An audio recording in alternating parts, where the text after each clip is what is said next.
Welcome to our house. Let's go.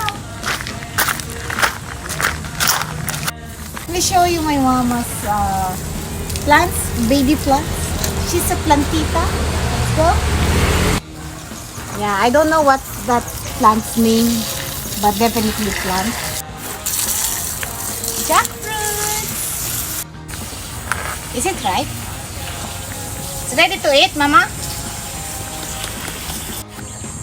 Eggplant. Pomelo.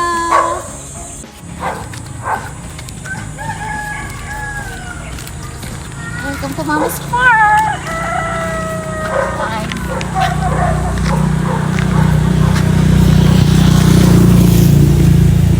Guava tree.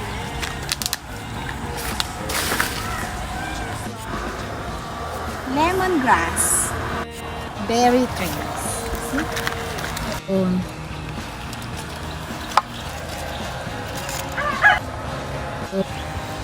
Banana tree. And we have here a pool. Well, pool under banana trees.